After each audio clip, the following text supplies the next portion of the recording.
And here we go. Welcome to episode 22. I can't believe we've done 22 of these already. Of the Huddle.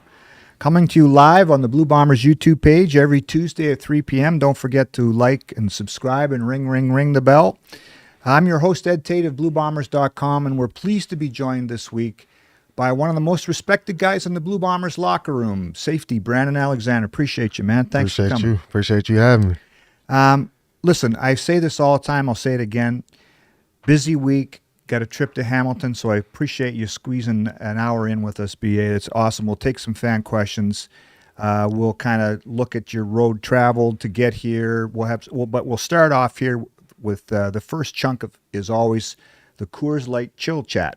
So This is a chance for fans to get to know you a little bit better with some kind of goofball questions that I come up with. And this segment is brought to you by Coors Light, the official beer of the Blue Bombers. There's regular cold, and then there's the mountains are blue cold. Mountain cold refreshment. Coors Light, the chill choice. Okay, so let's get right to this with some quick hitters there, BA. Who was your favorite athlete growing up? I had a couple. I had my father. He was a Divas end that played in the NFL for 6 years. Ed Reed, right? You know, I personally think he's the greatest safety ever played the game of football. And Kobe Bryant. You know, I just loved his work ethic. I love what he brought to the game, and you could tell that he loved the game no matter what. So those are my three. Yep. Did you have a favorite team? Yeah, I grew up. College team. I grew up a Florida State fan. A lot of my family went to Florida State. And then I grew up a Tampa Bay fan, Buccaneers for football, and then for basketball, I was a Lakers fan. Obviously, Kobe helped me love the game, and so everybody be like, "Oh, you're not an Orlando Magic fan since you're from Orlando." It's not that. It's just I fell in love with Kobe's demeanor and everything, and I just stayed with the Lakers, right? So that's what it was. Orlando was cool for a while when they had Shaq at the beginning, and then this kind of. I feel Orlando's problem has always been that they haven't been able to keep all the players. Like, they had so many great names. You got Shaq out there, you got Penny Hardaway out there, you got T-Mac out there. You got so many of these great players that come in, and for some reason we're not able to keep those guys and make it. And if I'm not mistaken, that they made it to the finals with Shaq, and Penny. So I don't know what that is. Yeah, we could get into that. I think the NBA, I'm a huge NBA fan too. That's why I was happy when Milwaukee won a couple years ago, because it's kind of a small market team. Where the NBA, the stars go to the star cities, right? And I think that's what happened with Shaq. And for sure. They go to with Kobe.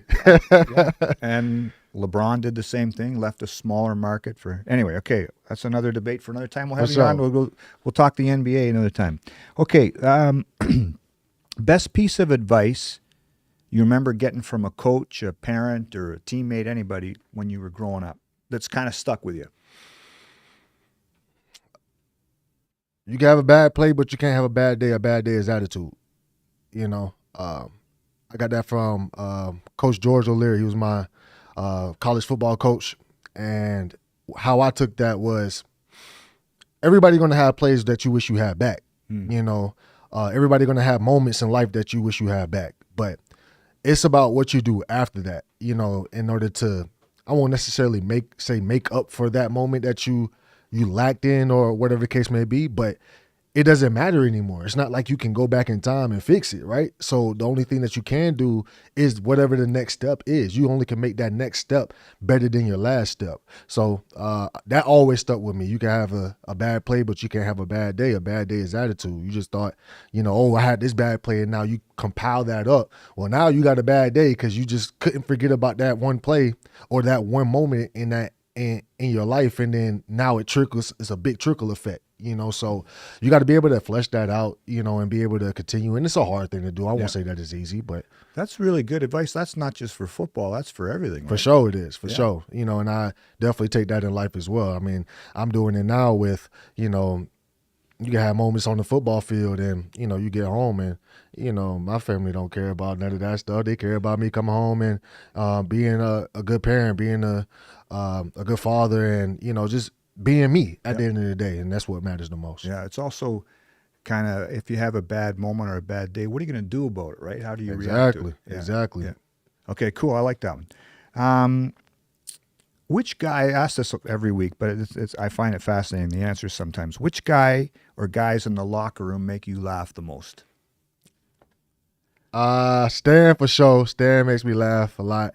What is it about Stan? Because I everybody, don't know though. I don't know because it's not like he tell jokes or nothing. Yeah. It's just Stan. I don't know what that means, but it's just Stan. Yeah. He makes me laugh a lot. Spook, Yeah. Dietrich Nichols make me laugh a lot. One person I didn't know that was funny though is Serge. Serge is definitely yeah. funny, so he definitely made me laugh a lot. There's a couple guys in there, but I'll say that'd be I will say though that row of D line over there, that whole row, nothing but jokes. If you want to laugh, you go over there and just hang out. You don't have to say nothing, just hang out. They'll make you laugh. So those are a couple of people right there. we had Celestin Haba and Tywin Garbett on for show. We had to sit over here, and I sat in between the two, and I had a sore neck because all I did for the whole show was go like this, right? Yeah, they some characters, but they're great people, and they know how to make enjoy life. That's how I say that. That's a good answer. Excuse me. So, we had Chris Kolinkowski on last week, and he was telling some stories. I mean, old linemen like to eat, right? And he was telling us about the Gabe Wallace and sardine sandwiches. When the defensive backs get together, is it kind of a position group thing? What do you guys do? So yeah, we literally just got done, watching film together, and trying to figure out, where we need to be and how we need to do it. We might have, a couple of things that we're doing just, slightly new, and we just need to make sure that we're on point. The thing I love about this group is the fact that there's no egos. Like everything is like, what do we need to do to better ourselves? That's whether that's in the film room, whether we need to hang out outside and, maybe go to the rec room, go out to eat, go to away games, eat sometimes, or even just we all have individuals, certain things that we do. Like me and Evan Holm do Bible study together in the mornings, things like that. Like we all have our own thing with each other that like we like to do. Yeah. And then, sometimes we'll all get together and we'll hang out somehow, some way. So yeah. I remember Jackson Jeffcoat said there used to be maybe it was just a D-line thing that they used to play board games. Like, is there anything when you guys get together? You said the rec room, is that sort of? Yeah, we get the rec room is cool, but I think where we get most competitive against each other is when we go bowling. Okay. I'm not a good bowler. I am not a good bowler. I'll say that right now. Every 4 blue moons, I'll throw 100. I'm an average 60, 70 dude. I don't know why that is.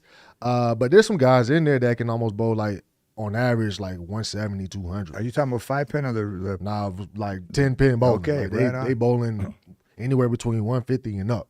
I don't know how they doing that, but they doing it. I can say it's about 3-4 guys that are consistently doing that. who are the best bowlers then? Well, the last time we went, the best bowler up to date right now is Nick Hallett.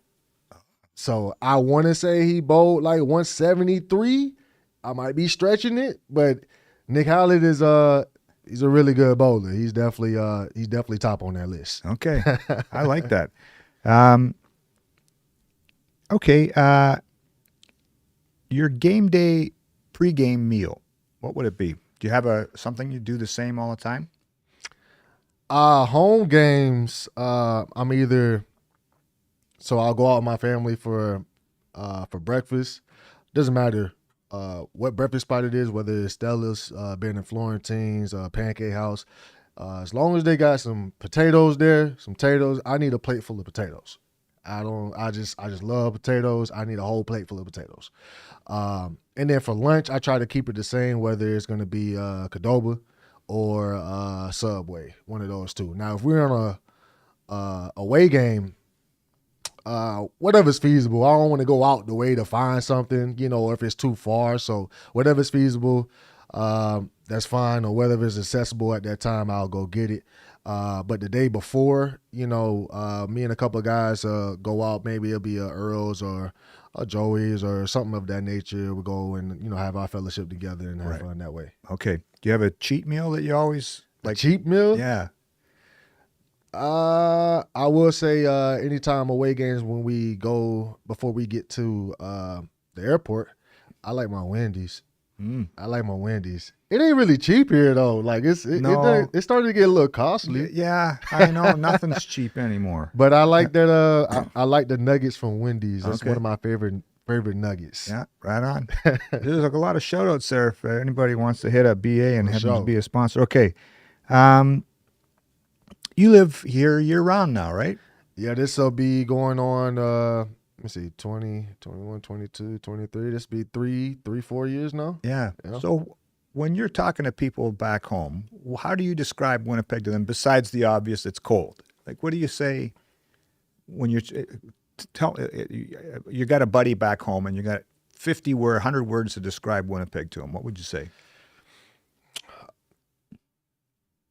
The people are very nice and respectful. I can't leave the cold though. That's just, I'm from Florida. Like I can't leave that. I will say though, going back home, it's not cold. Like they look at me like I'm crazy. It's December, January, and it might be like +10 there, and you got people with hoodies, jackets, and sweaters on, and I'm still in my shorts and t-shirt. Now they looking at me crazy. Right.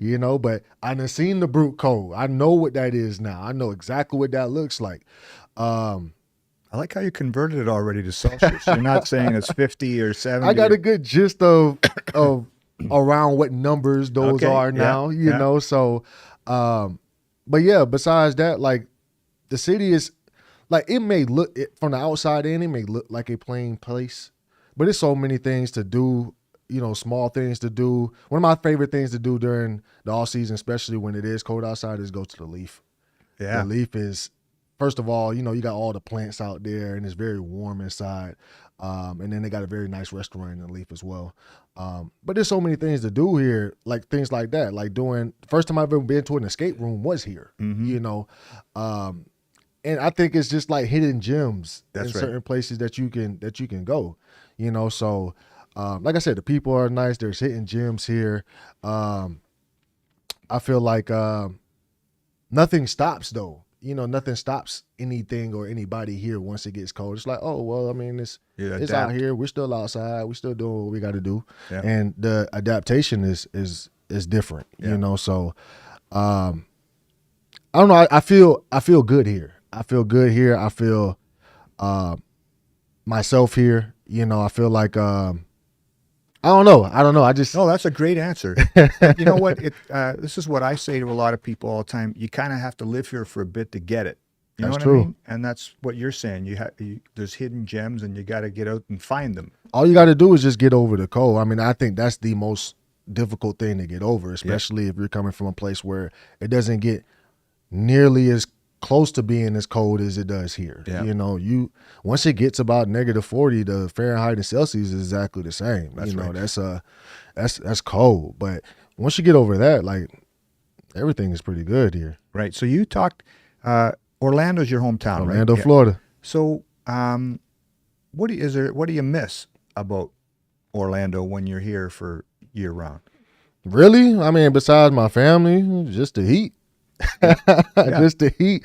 I mean, I think you have a little bit more selection in food places that you can go to.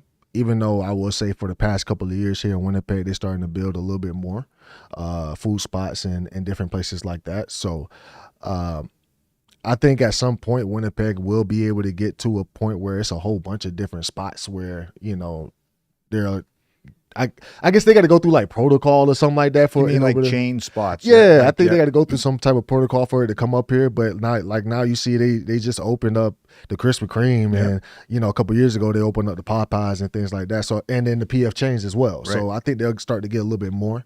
But besides my family, and and when I say family, I include my friends in that too. My friends are my family. So besides doing that and being able to drive to go see them, I think it's just really the heat. Yeah. Okay. We'll talk about your musical background and all that in a bit, but is there anybody right now that's kind of really moving the needle for you? Like that's someone, an artist that's out there. You think, oh yeah, this is right in my wheelhouse. The person that I've been listening to the most right now, I would normally say, the J. Coles and the Kendricks of the world. That's my palette of music. I love substance, but Don Tolliver right now has been moving the needle for me. I think he's just a fun artist, and it ain't really nothing like outlandish. Like he's not like he's not like Kendrick or J. Cole in terms of like real substance or nothing, but you could turn Don Toliver on and it's just a vibe. Okay. It's just a vibe. And I love his sound, and how he goes about, doing his artistry, so he has a number of songs that I listen to all the time. Right now that I got on repeat it's called Time Heals All. Okay. And his sound to me is just amazing, and another thing is I'm actually writing like in that type of realm of like that type of sound right now, and that's what been driving me. So okay, we'll get to that in another segment here. But is there an artist on your playlist that might surprise me? Like you've just rattled off, like I don't know, something that's way out of your wheelhouse, like like country or jazz or somebody like that that you've kind of say, hey, this is okay. It's not usually my style, but I like it. I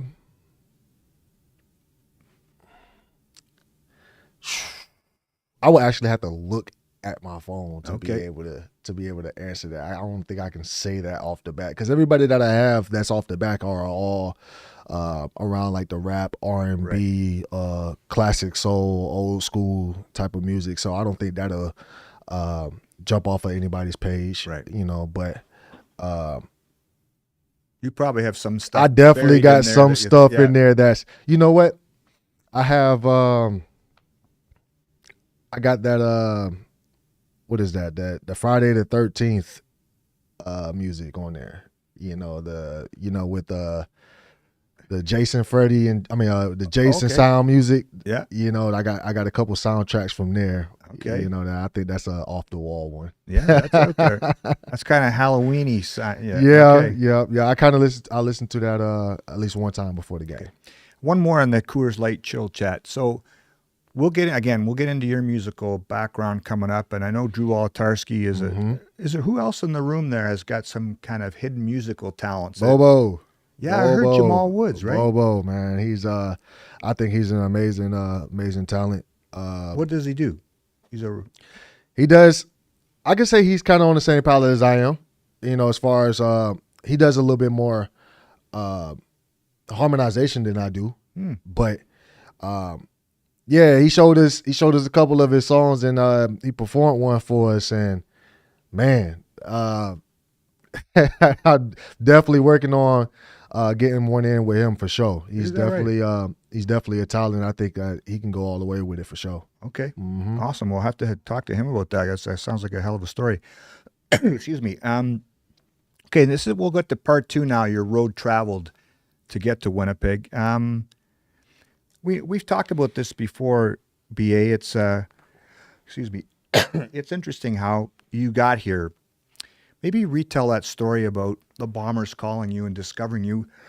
Sorry, and all good. You were talking about becoming a teacher.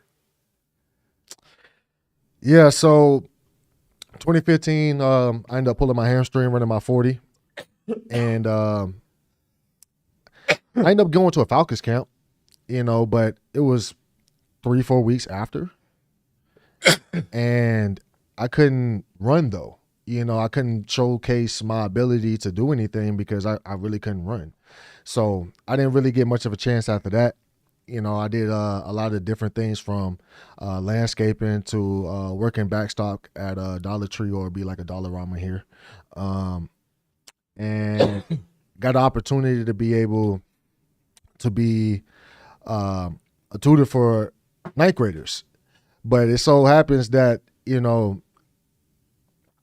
I really love that job, and I took it upon myself to like, go above and beyond and make sure that the kids understood, what they need to get done to the point where I was the one that was starting to teach the class, the classes that were coming in, and that was all good. So I was doing that for about a year and a half. And then on like around January, February of 2017, I in the front teaching the class, and I get a phone call, and it was a 204 number.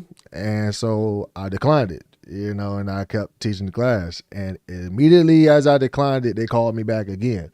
So I asked the teacher that was in there, I'm standing up still teaching, and I asked her, may I step out for a second? This must be important. And she allowed me to step out. And I answered, and it's Coach Richie Hall, and he gave me he said that they want to see me try out and, see what I can do. And, I had a tryout, and I don't know what Coach Richie would say. I know I would say that I had a crappy day. I wasn't really working out at that time. I was knee deep into teaching and coaching basketball, football, and track, so I caught a cramp the first 30 minutes of the tryout, and the tryout was about an hour 30 minutes, but I was trying to push through the whole time for like, this was a shot, and I didn't feel like I had it, For some strange reason, they called me back and said, we'll give you another one. So all week, and it was literally the next week, all week I'm on the treadmill trying to, like I'm almost about to pass out on the treadmill. Every single day I'm coming home from work. Like I'm trying. Had a decent tryout, and then they was like, okay, all we need is your 40. So I go back to UCF while they had their pro day. And again, this is the 40 in 2015 that I pulled my hamstring on. I had everybody there, things like that. So I told everybody to stay home. I even told my mom, stay home. I don't want to see anybody. I just want to go do my thing. They all agreed. Everything was all good. I get there, and my name got called to go run the 40. And I get down before I even stand up to go run. Something told me to look to my right. I looked to my right, and there's my mom sitting on a chair. Wow. And the funny thing is, I wasn't even mad. I was like, you know what? She wasn't gonna miss this for nothing. End up running a really good time, and I ended up having an opportunity to come here for training camp. Yeah. So you were close to. It might have been that.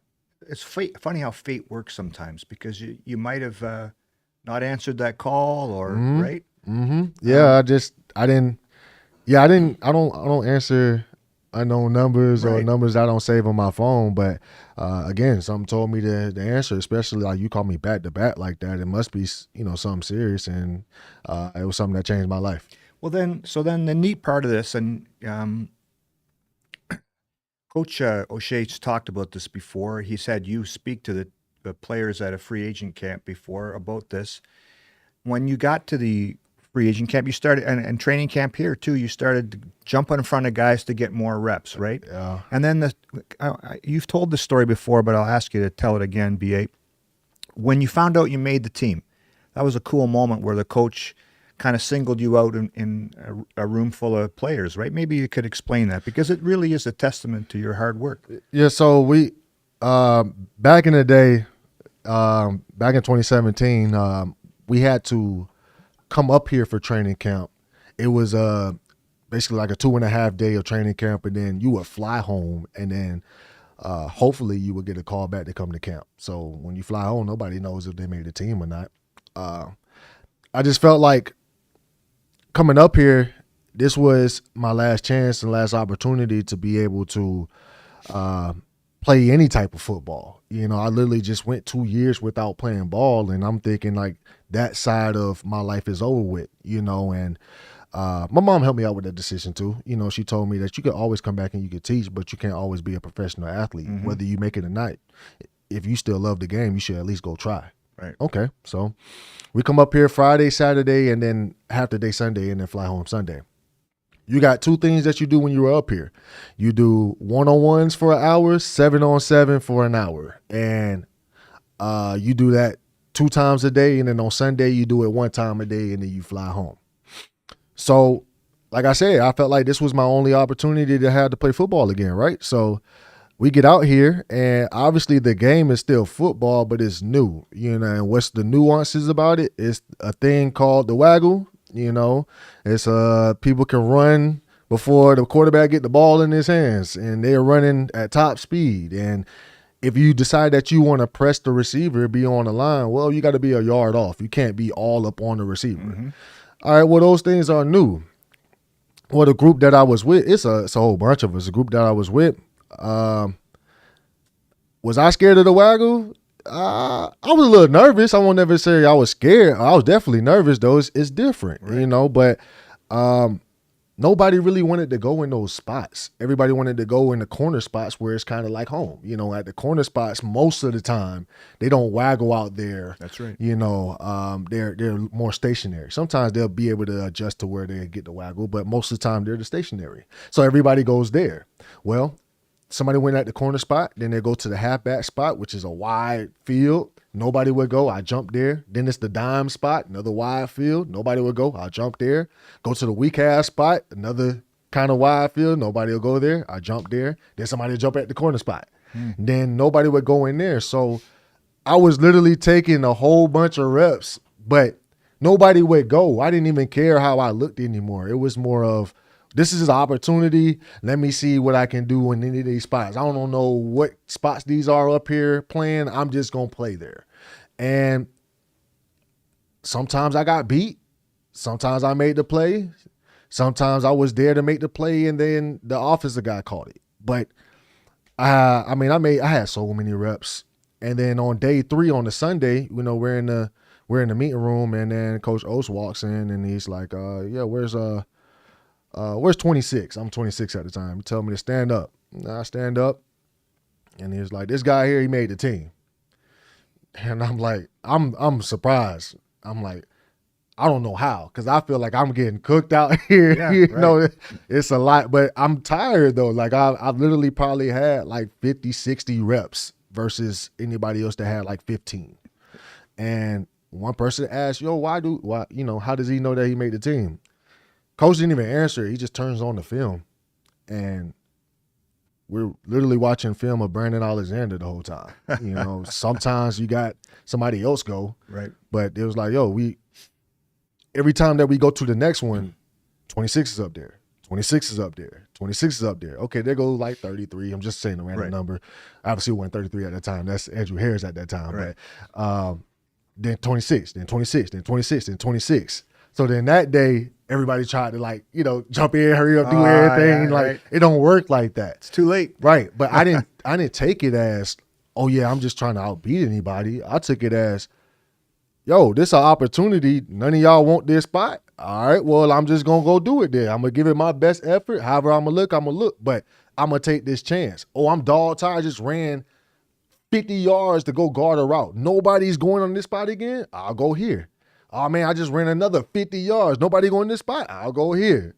So Coach gave me a break on that Sunday. Right. And gave me a chance to be able to come back for the real training camp. The way you tell that story, it's stuck with you, right? Because it's a powerful moment for you. Yeah, it stuck with me. The reason why it did though is because to be real, like that's been my life though. I'm a walk-on. I didn't get any scholarships coming out of high school. And I found a way to be able to be a walk-on freshman starting for UCF, one of the biggest schools in the country. And I was the first, not walk-on freshman, but the first freshman to actually play a full game out of anybody that came in that year. Well, I worked my behind off. You know what I mean? We running 20 sprints. I'm the guy that's winning 18 of them, and I'm about to pass out at the end. I'm still going to do it because I just want a chance. I always been that guy. I always been the hustle guy. I always been the dude, like we playing basketball, like I have 20 points in the AAU, but I have 15 rebounds. I have 10 assists, but I'm going to get that rebound though. I'm going to play defense. I'm going to play against the best, whoever is the best player on their team, I'm going to guard him. I don't care how tired I am for the offense. I need this on defense. I always been that dude. Yeah. I was going to ask you about that because you're right. At Central Florida, you were a walk-on. And in a way, you were a walk-on here. Yeah. And so it's sort of, it's almost like a mentality you have now, right? Because I was wondering if you're a five-star recruit coming out of high school and you have your choice of Tennessee and USC and Alabama and all that, that can shape you too, but maybe things come too easy in a way. But it maybe the walk, you've taken that walk-on mentality to, it sounds like, to every day. That's just who I am, I don't know if, I got scholarships coming out of high school, if I would be a different player. All I know is, like I told you, my guys, especially like, I definitely looked up to Kobe Bryant, like, and what he stood for on the basketball court. Well, I mean, you ask anybody who Kobe Bryant is, everybody gonna say, "Oh yeah, he was a hard worker." Well, I'm a hard worker, and I work hard at my craft and whatever I do. So, scholarship or not, like I feel like every day is to prove yourself, that you're still worthy of whatever that you're doing. It doesn't matter about the man next to me. At the end of the day, I feel like if I give my best effort, then that's all I need, because my best effort is going to be through the wall. Right. And that's just how I'm built. You and I have had a lot of chats over the years, BA, and it's interesting to me when you tell your story about, like as I said off the top, you're one of the most respected guys in that room. How did you find your voice here? Like at what point, there's one thing where you're trying to make the team and you're a veteran and or you're a rookie and you're trying to make the team and you're just trying to get by in your first year, figure out the league, the defense, like you said, the waggle. When did you start to kind of transform into a guy that I'm going to teach now? I have the teaching background. I'm the guy that can tell the young guys. How did that happen gradually, or was there a moment that you can remember where it happened gradually? But it's a few moments that one, somebody told me that it was going to happen, and then two, I got put in a position for it to kind of happen that way. I want to say it was 2018, maybe 2017. I can't remember, but I definitely remember who. At some point, I was hanging out with Chris Randall, and was one of my guys as far as like he helped me prepare the way I needed to prepare. I think he's one of the top professionals as far as just like a professional player. Like he did everything well and did everything by the book, and good guy. And he told me one day, he was just like, "Yo, you gonna be here for a while. Like this is gonna be your team. It's gonna be your defense and things." And I'm sitting there like, "You Chris Randall?" like what are you talking about? Like you got Chris Randall, you got Mo Leggett, you got all these people here. Like what are you talking about? And fast forward to 2019, I ended up pulling my hamstring. I'm still playing, strong half. End up pulling my hamstring, and I'm out for a very long time, anywhere between like 8 and 10 weeks. But I started watching practice from the end zone. Out of nowhere, I just started watching practice from the end zone. I wanted to see a few of you. I can't remember. Maybe he did tell me. Coach JY told me to start watching practice from back there, and see the full view of everything, and I did. And when I came back, I got moved to safety. And by that time, like I've always been a guy that I needed to make sure I not only learned my job, but I wanted to learn what everybody else was doing to be able to play a lot better. But when you're on one side of the field, most of the time, you're not able to really talk to everybody. Well, he gave me an opportunity to play at safety, and now I got to talk. I got to make sure things are like lined up. I got to make sure that everybody get the call, do things like that. And I'm in the middle of the field. And I think that was the moment where I started to feel like I have a voice, and it's it needs to be shown. Obviously, I had to grow in that voice, but it was like second nature because at the end of the day, I'm come from a long line of teachers. My mom, my nana, and a couple others, and I come from a long line of people that's in, leadership type of roles, and they have a voice and they found a voice. And I come from great teammates, people who were in front of me that showed me those ways when I was in college. And, I had a lot of people. I basically had a lot of people that was in front of me that helped me out with that. Mm-hmm. And so when I got my opportunity to do it, I felt like I did my job to be able to, put my foot forward and flourish in it. And so I think that was the moment in 2019 where I started to find my voice. And then like 2021 kind of like solidified that in terms of I know what I'm talking about. I know what I need to do. Boom, boom, boom, boom. And here you go. Yeah. It's not just about what you say too, right? It's like being in here early to watch film and leading the group in that way too. I think it's kind of a cool story, man. It's a cool story what you've done. For sure. Thank you. Okay, Josh, we got the jersey giveaway chunk here. Do you want to? Yeah, we ready to move on? Yeah, let's All right, let's do that. Yeah, as usual, we have a jersey to give away this week. It's going to be, of course, a Brandon Alexander jersey. For sure. To a random viewer that's hanging out with us today. We got a lot of people hanging out. Okay. Winnipeg Sports Talk sent all their people over to us, so we got lots of people hanging out. So shout out to them. Nice. Appreciate awesome y'all. people. Thank you. We got lots of great questions. They're going to keep rolling in. We're going to do some questions. We're going to do a jersey giveaway, and then we'll keep on rolling. Okay. But so everyone, you guys know the drill. We need Alexander and your jersey size in chat to enter. Just once, more than once doesn't help you with more chances. So Alexander and your jersey size, and you have to be able to come pick it up from the ticketing counter in the Bomber store if you win. Okay, those are the stipulations. If you don't have a jersey size in your answer, you can't win. And then we'll get that drawn up for you. So Alexander and your jersey size, and we're gonna have a word from our sponsor Duron Equipment as those entries are rolling in. So stick with us. What's up, guys? I'm Joel Atarski, And I'm Zach Halaris. and we're here at the brand new Duron Bobcat of Central Manitoba. The Bombers have partnered with Duron Equipment to bring you the best in heavy machinery and more. Duron Equipment helps you with the heavy lifting. They provide top-tier machinery, unparalleled service, and expert solutions. They're more than just a dealership. They're your partner in every project. No heavy lifting for us today. Duron's got it covered. Duron Equipment, proud partners of the Winnipeg Blue Bombers. Okay, this next. We're gonna. Oh, sorry. No, it's all good. You're jumping the gun a little bit there. Sorry, man. No, you're good. Question while those are still rolling in. We have a question from a fan. It's a great question. I don't know if we've had this question yet, but what's your essential item for a road trip? A game road trip. What do you need to have with you for a road trip? Man. Let me think about that for a second. Let me think about that. You know what I forgot on the last road trip? What's that? Noise canceling headphones. It was a bad. Well, I mean, that definitely counts, though. That definitely counts. If we're going on a road trip, I got to have my headphones, or I'm going to be very fidgety on the plane. Yeah, that's what happened to me. I need that.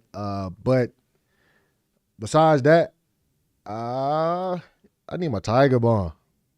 I need my Tiger Bomb. I gotta have that. I put it on, even without it being the game. I definitely put that thing on. It makes me feel good. Okay. There was also this is less of a question, but there was a lot of speculation in chat when Ed was asking you about your playlists. Okay. People want to know if you're a T Swift fan or not. I don't have no problem with it.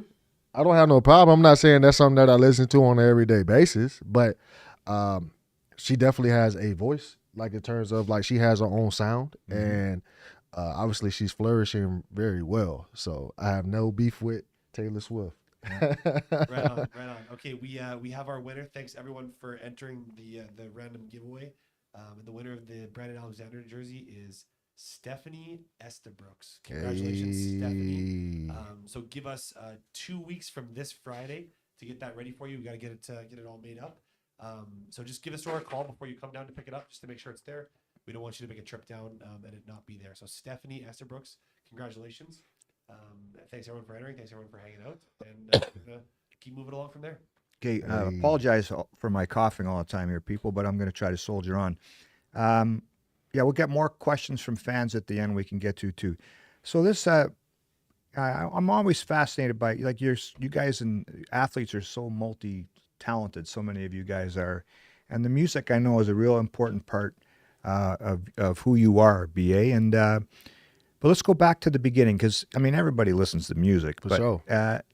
The way you got into it is interesting, because you were basically, I think it was after the 2019 Grey Cup, the way, and yeah, then the 2020 comes along. We all know what happened in 2020. There's no football.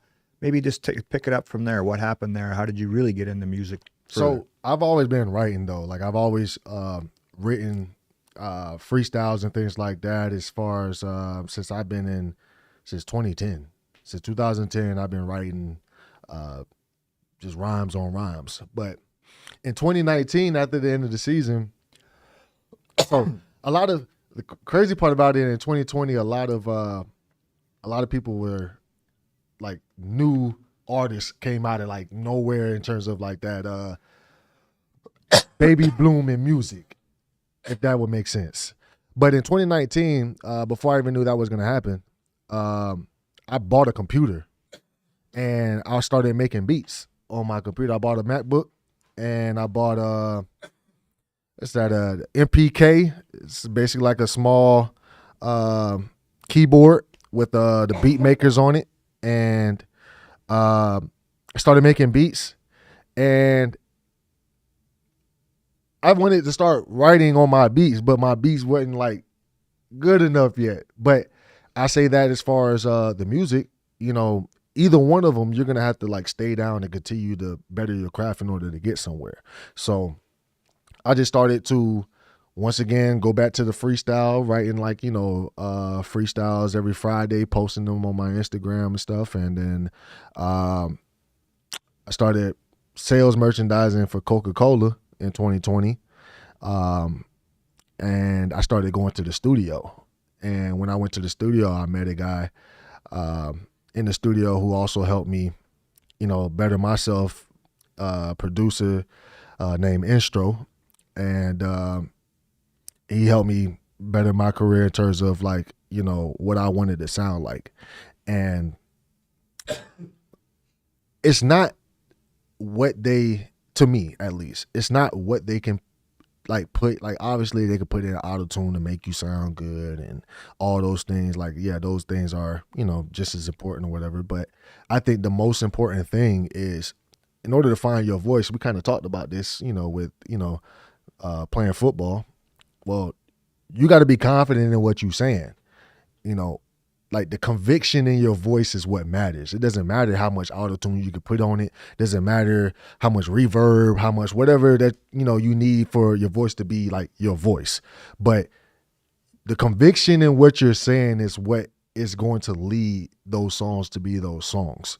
And so I started off very, very average. You know, it was cool. It was cool, but I felt like, you know, I didn't find, you know, what I was looking for. You know, I was trying to rap like somebody else, trying to be an artist like somebody else was. And it actually made me take a hiatus for about 2 months and didn't know if I wanted to do it anymore. And then something told me to get back in the studio, and I did.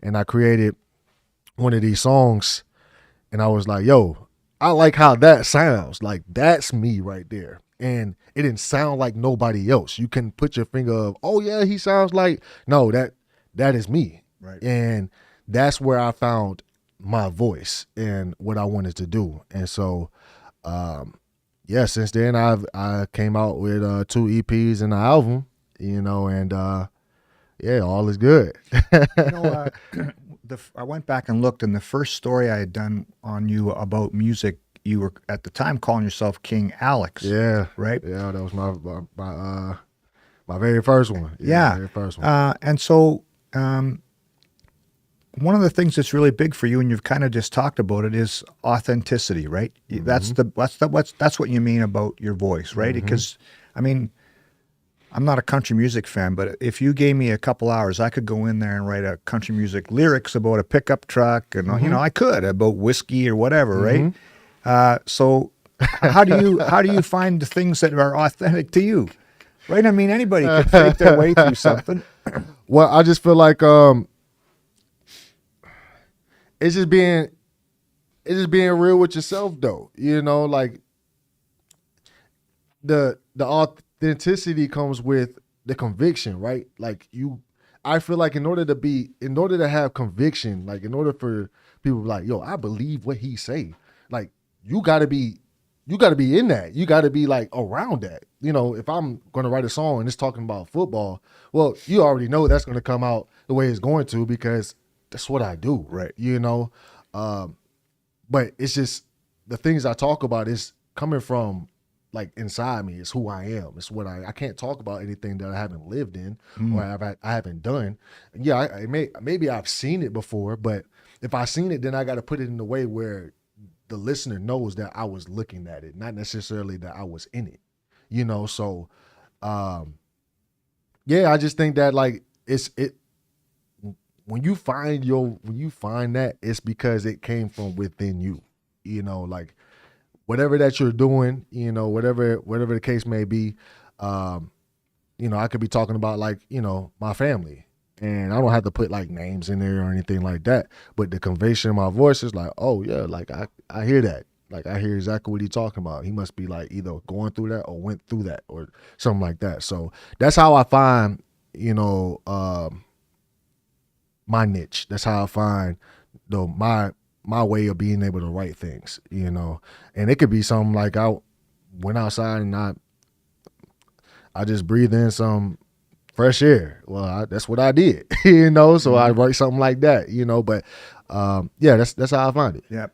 And then how do you match the music part to it? Because right, I mean, the lyrics are a powerful component, but it's still got to be catchy in some way, right? Yeah, you gotta. So I love listening to the beat first, you know.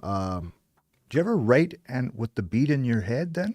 I have done that before, but I mean, I have so many beats that I can scroll through to be able to match it. Okay. You know, so I do have the availability to like just if I have something on the top of my head, I can just write that down real quick and maybe I can find a beat to match it.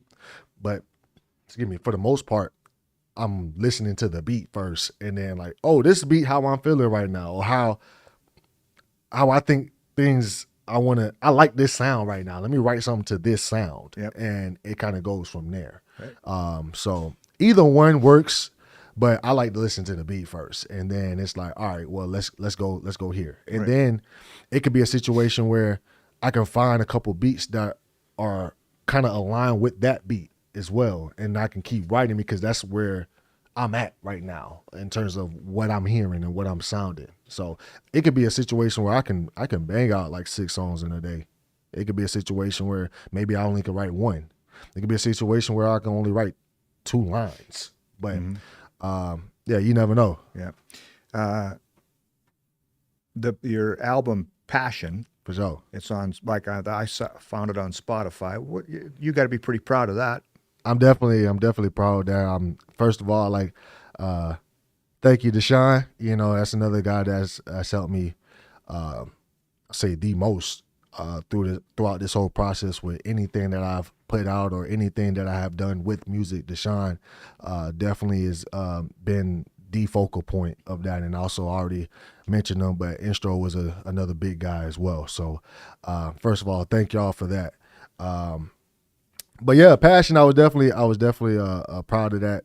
I was very nervous though, you know, first album that I call album, you know, that I'm putting out, like you listening to my life now, you know, you listening to what I got to say about, you know, what's going on. So, but once I put it out in the world, I like shut my phone off, you know, and then, I probably gave it like 48 hours, you know, before I basically turned it back on. Obviously my phone was on, but I posted it on Instagram, did all this stuff, and then like I sent it to people, and then I just like kind of like I don't want to look at it no more. And then come back and a lot of people love it, you know, a lot of people love the album, and it's authentic. You know, it's real, and it's a lot. You know, it's a lot. I got a couple songs. I won't say that it's more like you don't got a lot of songs that you do like this too, you know. But if you ride in the car and you put it on in the car, like it plays though. It's one of those like you turn on the album, you drive in your car, you know. And at the end of the day, everybody's gonna listen to it how they want to listen to it, and then they're gonna take whatever songs that they want from it, and that's fine with me. You know, I'm a guy where all right, well, you listen to my whole album. One, I already won. As far as like you got through the album, like that means that it wasn't bad. Two, you pick something from the album. Oh, I like this. I really like this song. Well, I mean, if you like this song, if I got 12 people in here and it's a 12-song album, and everybody likes one song differently and don't like any other song, well, I got one person from each person that like one song, every song on my album. That's what I want. Yeah. You know, so and I got my favorite songs on there too that I really enjoy, and I got some songs on there that I don't ever listen to. You know, because it's like I said, it's a lot. If you haven't checked it out, you can check it out. It's I believe personally that it's one of the ones that you can find at least one song on there that you can relate to. I just want to make sure, is this it right here? People are asking for the link. That is it right there. I'll put a Yes, link sir. in the chat for the people. Okay, that is it. Josh, that's why they pay you the big bucks. That's what, nice work Yeah, over there. appreciate you. Okay. We are going to get to fan questions in a bit, but I just want to ask you, just before we went on the air, I was double checking Isaiah, your son. Yeah. 7.5 months, right? What's it been like being a dad? One of the things that you can't explain it without you can't explain it without just like love at the end of the day. You know, like I don't know how to do nothing else but love this child. You know, so it's been a blessing. It's been obviously it's been a different dynamic. I will say that a lot has to change though, you know, as far as I feel like I learned even more about myself, you know, as a person and what I need to do and things like that. I think because it's not only about the child, it's about everybody, you know, in the house and, you know, how you need to go about things. And, you know, it's just not about you no more. It's about, well, first off, like if in order to have a child, you had to have a partner to do it with. So it wasn't already about you anyway. But I think just adding a child makes it more of that focal point, you know? So, you know, when I get home now, especially like all I see is, you know, I walk in the door and like, I can just see he on the floor and a little head pop up like this. And then he got this big gummy smile. Like he don't have no teeth yet. So it's just this big old smile. And, it brings what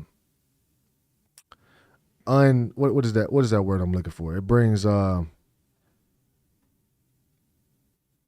undescribable joy. Unbridled joy. Unbridled joy? Yep. Unbridled joy. Yeah, I get you. Like I just don't think that you can explain it till you have that. Right. You know, and my pops was telling me the same thing. You don't know how that feels until you get it done. Yeah. So, I mean, 7.5 months right now. It's funny though. My poppy told me that he was like, everything that you did to me, he gonna do to you.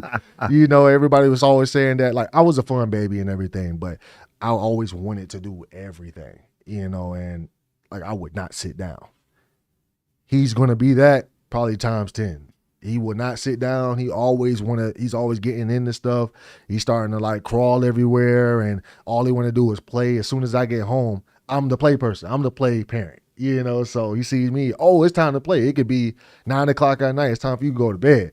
Oh, but he got me. It's time to play. So he'll try to like stay up and laugh and all that stuff like that. So, it's fun, baby. And I love him so much. Like it's just, like I said, I just can't describe it for real.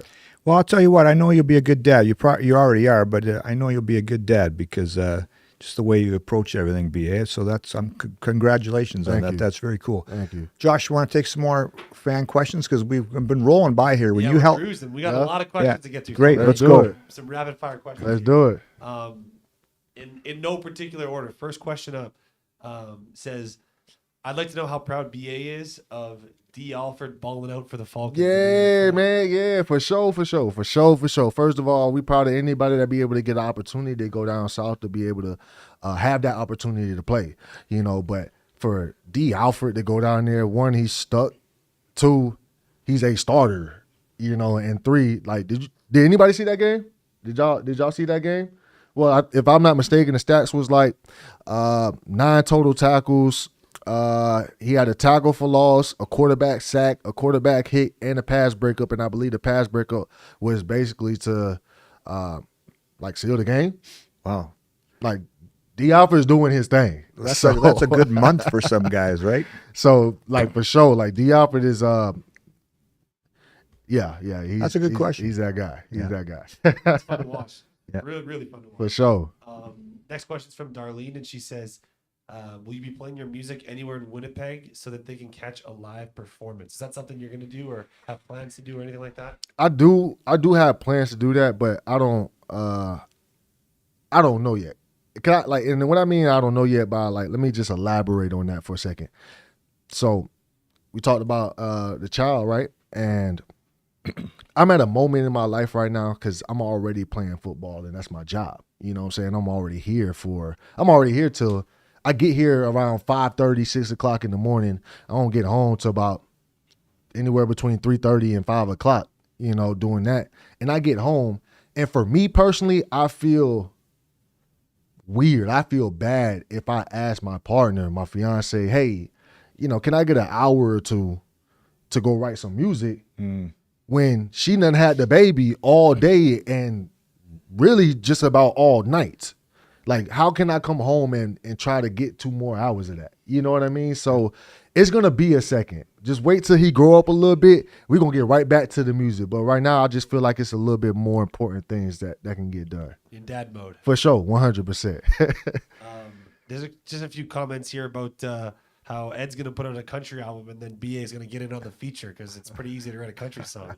Well, I mean, I've written some country songs. I've written some pop songs. I've written a lot of those, so I'm not opposed at You know all what's yet. scary is that I follow this guy on TikTok where he says the AI generator to write a country song about this.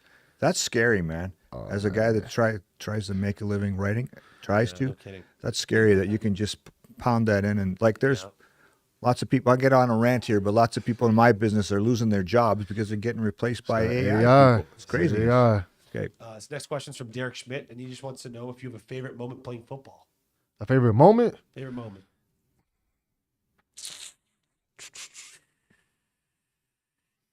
I mean, you know what? Cool. Yeah, cool.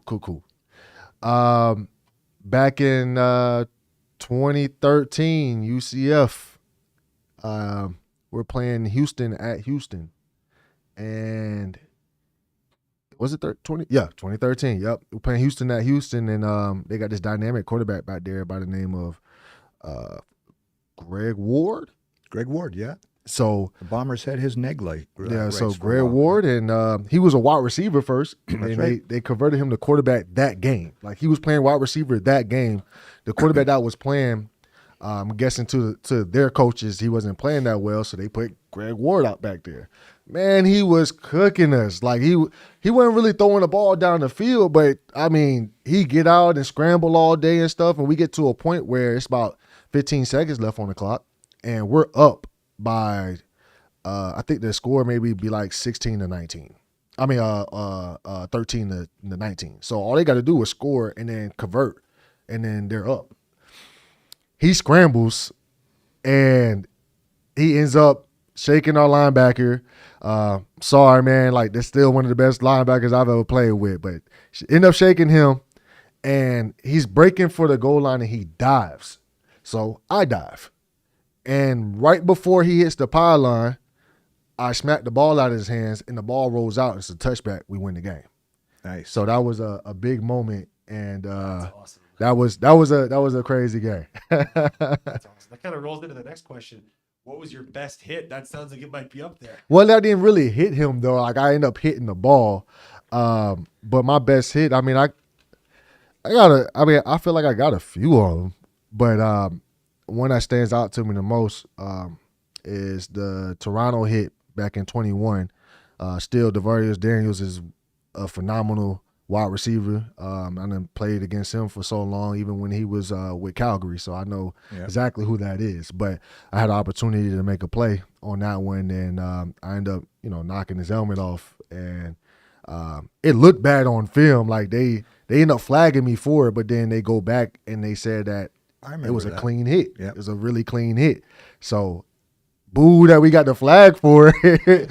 But at the end of the day, like once it becomes a clean hit, people say it's a clean hit. Oh, well, that was all good. So I was one of my biggest hits I ever had. You know what my favorite BA play is? The 2019 Grey Cup interception. Yeah, interception. Yeah, that was kind of bounced off his head straight into mine. Set the tone, man. It was how fast that play happened was I still don't know how I was able to make that play though. Like I'm right there like on the receiver, but I'm kind of like 2 yards off, and the quarterback throws it and he tips it, but I'm like 2 yards away from the receiver and the ball is going fast. So he tips it and out of nowhere, like my eyes just caught the ball and I caught it. It was weird, but that was a momentum play of the game. That was after, I want to say it was either Jeff Cole or Jefferson ended up sacking the quarterback, and we ended up getting the forced fumble and Biggie scooping it up. So we was making play after play after play. So I remember like that one as That's well. one of my favorites. This next question, this is a little inside baseball. Maybe you can shed some light. Maybe you can. I'm not sure. The question is, BA, what were you laughing at with McLeod Bethel Thompson at the end of the game last week? I don't know if you even remember. Maybe it was not anything, but it was enough for someone to notice. It was after the game? It says at the end of the game. That's all I see. Oh, maybe it might be two. It might be two. So at the end of the game, two things happened. Maybe I would so he threw the ball, and technically it would be a good throw though because I didn't intercept the ball. I got up, I was mad. I was so mad. But then after that, I was smiling on that play, and then we end up giving up a touchdown at the end of that game. Yep. For no reason. We didn't have to do that, but end up giving a touchdown, and I kind of just laughed at it like, yo, what we doing? So maybe that was what it was. Okay. We got just a couple more here, and then we'll let you go. But the next one is, do you have a favorite place to vacation in Canada? So anywhere you've been or anything like that? The only place that I've took more time than a day or two would be BC Vancouver, and that was because we had a game there last year, and then my fiance was born there, so most of her family is in BC, and so we stayed out there the whole week, and that's definitely a pretty chill, cool place to be in. And then we went to the aquarium. The aquarium was awesome. That was one of the best things I've did. Like that aquarium is amazing. So for sure. That's awesome. And then last thing before I turn it back over to Ed, do you have anything else you want to plug, your music, where people can find you, anything like that before we close out the show here? Yeah, so you can, if you want to find my music, all you got to do is go on my Instagram. It's Brandon_Alexander37, and it's a link on my Instagram. All you got to do is click that. Once you click the link, you can find it on Apple Music, Spotify, YouTube, wherever that you listen to your music, you can go find that. It's in the link. And all three of them, no, I think just Passion is there, but it can lead you to all three of them. My three projects I have out, the very first project I put out was Two-Sided. My next project that I had put out was Wild. Both of those have 6 songs apiece on it. Was trying out different things. And then my album, I believe it's 15 songs on there, or 12, 1 or 2, 15. It's called Passion. That's the one that's in the link. Like I said, I think, you should check it out. And share it. I believe there's one song on there that is so universal. I'm still trying to get people to play it here. in Canada or just in Winnipeg in general, it's called Lately. Lately is a very universal song in my opinion. If you go check that out, let's see if we can make that happen. Yeah, right. Yeah. Hey, well, listen, thanks a ton for doing this. Like I say, Friday game, so we're traveling on Thursday for you to find time. And like you say, you got a kid at home and you got music, so to find an hour for us is pretty special. I appreciate it very much. Thanks for hanging with us this week, everybody. Thanks for being patient with my coughing fits. I would have been pretty ugly TV if I coughed up a lung right here on TV, hey? Anyway, thanks very much. Join us next Tuesday again for the next episode of The Huddle, 3 p.m. on the Blue Bomber YouTube page. And don't forget to like and subscribe and all those things that Josh tells me to say every week. Appreciate you joining us, and we'll see you next Tuesday.